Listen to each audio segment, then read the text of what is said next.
अस्सलाम वालेकुम नाजरीन, जहांजेब अब्बासी एक नए यूट्यूब प्रोग्राम के साथ हाजिर है।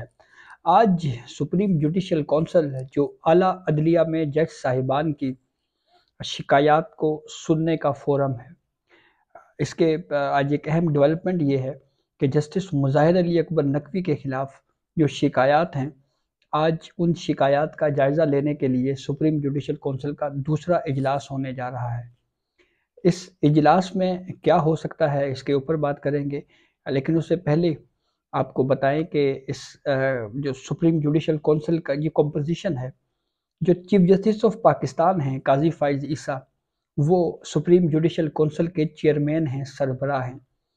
कमीशन के दीगर मेंबरान में जस्टिस सरदार तारिक मसूद, मोस्ट सीनियर जज ऑफ सुप्रीम कोर्ट, और फिर उसके बाद दूसरे मोस्ट सीनियर जज ऑफ सुप्रीम कोर्ट हैं जस्टिस इजाजुल एहसन।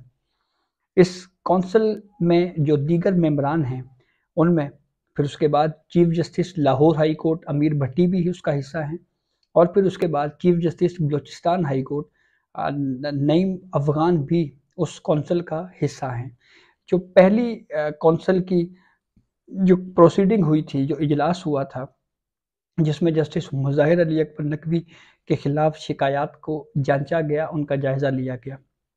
10 ये शिकायत हैं जो मुख्तलिफ शिकायत कुंदगान ने रजू किया हुआ है सुप्रीम जुडिशल कौंसिल में, और जस्टिस मुजाहिर अली अकबर नकवी के ऊपर मुबैना तौर के ऊपर ये इल्ज़ाम है कि उन्होंने माली बेज़ाब्तगियाँ की हैं, यानी उनके जो एसिड्स हैं वो उनकी आमदन से मुताबिकत नहीं रखते। ये इल्ज़ाम किस हद तक संगीन है, क्या सच है, नहीं है, इसी की खोज कौंसिल इस वक्त कर रही है। और पहले इजलास में शोकाज नोटिस जारी किया गया था जस्टिस मुजाहिर अली अकबर नकवी को कि वो 14 दिनों में अपना जवाब सुप्रीम जुडिशल कौंसिल में जमा करवाएं। लेकिन ये फौरी तौर के ऊपर ऐसा नहीं हुआ कि पहले ही इजलास में जस्टिस मुजाहिर नकवी को शोकाज नोटिस जारी किया गया, बल्कि साबिक चीफ जस्टिस उमर अता बंदयाल के दौर में ये कंप्लेंट्स सुप्रीम जुडिशल कौंसिल में आई। उस वक्त अदलिया के ऊपर बहुत ज़्यादा सवाल किया जा रहा था कि आपके एक अपने जज का मामला है तो आप इन शिकायत को नहीं देख रहे। हालांकि अगर किसी सियासतदान का कोई इशू हो तो फौरी तौर के ऊपर केस टेकअप भी हो जाता है, ऑब्जर्वेशनें भी आती हैं, और फिर बड़े बड़े रिमार्क्स दिए जाते हैं, और फिर बड़ी बड़ी बातें होती हैं। लेकिन आपके अपने जज का जब इशू हो तो उसके ऊपर आप खामोश हैं। उमर अता बंदयाल साहब ने ये किया कि उन्होंने इन कंप्लेंट्स के ऊपर लीगल ओपिनियन के लिए जस्टिस सरदार तारिक मसूद साहब को मामला भेज दिया और कहा कि आप अपना ओपिनियन दें। जस्टिस सरदार तारिक मसूद ने अपना ओपिनियन दिया, और फिर उस ओपिनियन के बाद कौंसिल ने इजलास बुलाया। जस्टिस सरदार तारिक मसूद साहब के जो कानूनी ओपिनियन है, कानूनी राय है, उसमें उन्होंने कहा कि ये फिट केस है कि इसको कौंसिल में जो है वो इसको जांचा जाए, इसको देखा जाए। तो अब जब 14 दिन के अंदर अंदर शोकाज नोटिस देकर जस्टिस मुजाहिर नकवी साहब को ये शोकाज नोटिस दिया गया, तो उसका फिर जवाब भी जस्टिस मुजाहिर नकवी साहब ने दिया। दिलचस्प बात यह है कि जस्टिस मुजाहिर नकवी साहब ने अपने ऊपर दिए गए लगाए गए जो इल्ज़ामात हैं उसके ऊपर कोई बात नहीं की, और ये कहा कि मैं मेरिट्स के ऊपर इसका जवाब बाद में दूंगा। लेकिन उन्होंने कौंसिल के ही कुछ मेंबरान के ऊपर एतराज़ात आयद कर दिए, जैसे chairman supreme judicial council chief justice of Pakistan Qazi Faez Isa, उनके ऊपर एतराज़ आयद किया गया। जस्टिस सरदार तारिक मसूद साहब के ऊपर भी एतराज़ आयद कर दिया गया, और फिर chief justice Balochistan high court Naeem Afghan के ऊपर भी उनका एतराज़ है। और ये मौक़िफ़ इख्तियार किया है जस्टिस मुजाहिर नकवी ने कि ये जो 3 मेंबरान हैं इनको कौंसिल का हिस्सा नहीं होना चाहिए। अब आज के जुडिशल कौंसिल के इजलास में इस बात का जायज़ा लिया जाएगा कि क्या जस्टिस मुजाहिर नकवी के एतराज़ात जो हैं वो दुरुस्त हैं, नहीं दुरुस्त। अगर वो दुरुस्त नहीं हैं तो फिर नेक्स्ट प्रोसीजर क्या होगा। मुमकिन तौर के ऊपर प्रोसिक्यूटर मुकर्रर किया जाएगा अटॉर्नी जनरल फॉर पाकिस्तान को, और फिर उसके बाद मज़ीद प्रोसीडिंग आगे बढ़ेगी। लेकिन सुप्रीम जुडिशल कौंसिल ने जो ये फैसला किया कि जस्टिस मुजाहिर नकवी को शोकाज नोटिस जारी किया जाना चाहिए, ये मुतफ़िका फैसला नहीं था कौंसिल का। बल्कि इसमें कौंसल के 2 मेंबरान का ओपिनियन जो है वो ये था कि अभी इन कंप्लेंट्स को मज़ीद परखने की, मज़ीद इनका जायज़ा लेने की ज़रूरत है।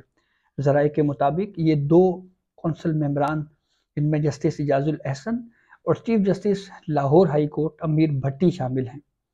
अब कौंसल क्या करेगी, बहुत अहम मामला है। लेकिन कहा यह भी जा रहा है कि एक इख्तियार या एक, आप ये समझ लें कि अभी जस्टिस मुज़ाहिर नकवी के पास ये एक ऑप्शन मौजूद है कि वो सुप्रीम जुडिशल काउंसिल की प्रोसीडिंग को ओपन कोर्ट में चैलेंज कर सकते हैं। जस्टिस मुज़ाहिर नकवी के खिलाफ जो कंप्लेंट्स अब सुप्रीम जुडिशल काउंसिल में हैं, तो नाम चल रहा है इस वक्त एडवोकेट मखदूम अली खान का कि उनको काउंसिल कर लिया है जस्टिस मुज़ाहिर नकवी साहब ने।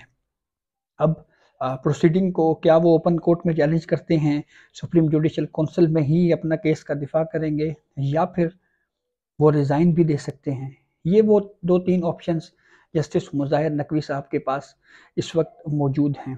काफ़ी अहम मामला है। अब तक अगर हम देखें तो सुप्रीम कोर्ट में किसी जज को इस तरह से सुप्रीम जुडिशल काउंसिल के ज़रिए हटाने की मिसाल नहीं मिलती। साबिक चीफ जस्टिस इफ्तिखार मोहम्मद चौधरी के खिलाफ उस वक्त के फौजी आमिर परवेज़ मुशर्रफ का दौर था। उस वक्त एक रेफरेंस आया और फिर उस रेफरेंस को उन्होंने ओपन कोर्ट में चैलेंज किया। जो मौजूदा चीफ जस्टिस हैं काजी फायज ईसा, उनके खिलाफ भी एक रेफरेंस आया था, सदारती रेफरेंस। उसको उन्होंने न सिर्फ ओपन कोर्ट में चैलेंज किया, बल्कि उन्होंने ये दरख्वास्त भी दी कि मेरे खिलाफ जो ये कोर्ट प्रोसीडिंग ओपन कोर्ट में चल रही हैं, इसकी लाइव ट्रांसमिशन दिखाई जाए, यानी बराह रास्त इसको दिखाया जाए, आम आदमी सुने और देखे कि मुझ पर इल्ज़ामात क्या हैं और मैं उसका दिफा क्या कर रहा हूँ।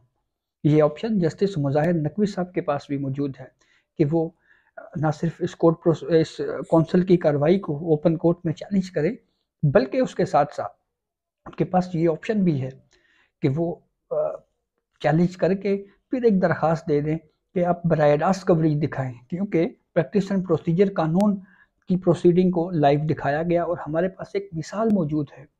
क्या करते हैं, बहुत अहम मामला है। दूसरा अहम मामला है जस्टिस सरदार तारिक मसूद का। उनके खिलाफ एक कंप्लेंट आमना मलिक नामी एक खातून ने दायर की। कहा यह जा रहा है कि इस कंप्लेंट के पीछे कहीं ना कहीं अंदरूनी जुडिशरी का भी कोई हाथ हो सकता है। लेकिन बहरहाल ये कबल अज़ वक्त इस वजह से भी है कि अब ये चीज़ें कौंसल ने ही तय करनी है। अब और सुप्रीम जुडिशल काउंसिल ने जस्टिस सरदार तारिक मसूद के खिलाफ जो शिकायत कुनिंदा हैं उनको इन पर्सन बुलाया हुआ है। इसी तरह जस्टिस मुज़ाहिर नकवी साहब के खिलाफ जो कंप्लेनेंट्स हैं उनको भी बुलाया हुआ है। तो आज की काउंसिल की प्रोसीडिंग बहुत अहम होगी और देखना ये है कि क्या डेवलपमेंट होती है, क्या होता है।